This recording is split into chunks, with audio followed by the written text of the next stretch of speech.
So then you really have to look at Stockton, or I guess now wherever the fuck they are in Alberta. Jakob Pelletier is going to come up. This guy, Hoppy, is an absolute stud. Absolute. Like, I dog on the QMJHL, okay? This guy came out of major junior and then came to the AHL. And a lot of those who are overagers in major junior, especially the QMJHL, they get a rude awakening when they come to pro hockey and are like, oh, fuck, this actually is not that easy. He torched it.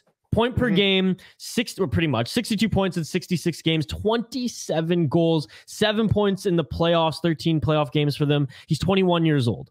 They also have a kid named Matthew Phillips, who he's a center, 24 years old. I know a lot about him because he was the top center for the Victoria Royals in the WHL for about 3 years. Undersized guy, okay? He's Johnny Gaudreau 2.0, except he's at center. Like, he's that type of player. Very small, very slick, 100 points, like, I think, 2 years in a row in the dub, pretty much 100 points. And then he's developing in Stockton. Great. 38 points his first year. Point per game his second year.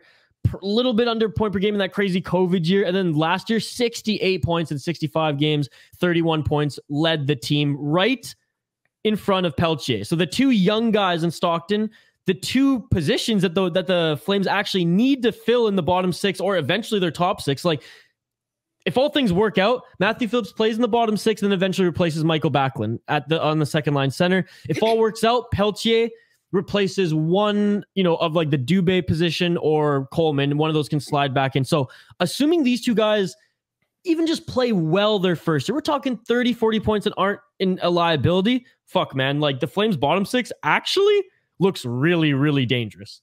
And for me, I'll kind of piggyback off of two things you said. One, going back to your high-level opening argument that wasn't high-level at all. Yeah, I'm totally with you. I just saw your private messages right now. They were like, what are you doing?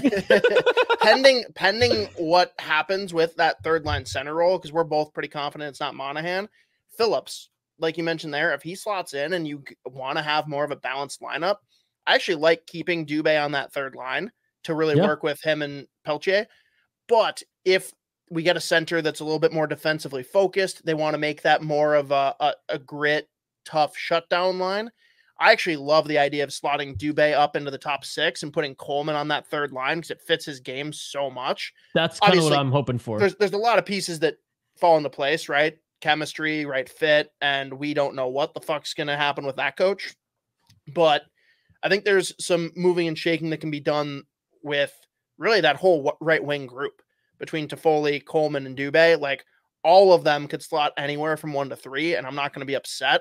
And then right behind them, Trevor Lewis, I think he's a great fit for a fourth line. Yeah, and who did they signed? Let me just check here. In the offseason, a fourth line center, Kevin Rooney. Like, he's not going to put up points. He played in New York last year, I think. He's fine. And so that's great. So it gives these young guys some competition too. Like, beat Kevin Rooney, the veteran, out for a spot. And maybe he's in that position where, like, fuck yeah, I'll take these guys under my wing. I got an NHL contract again. Let's fucking go. So I'm actually more excited to see the bottom six of the Flames than Huberdeau light it up with those up top, to be honest. And again, bias, I watched and supported for my first 3 years in college hockey. I watched Matthew Phillips dominate and get absolutely destroyed in the playoffs by Seattle and fucking Everett for 3 years running. Credit to Seattle, they had Barzell in that team, and credit to Everett, they had Carter Hart in goal. So I got to see some amazing WHL competition where guys are already in the NHL, and Matthew Phillips has a chance to carve a spot here. So excited to see him play for the Flames. Stockton, motherfucker! Stockton!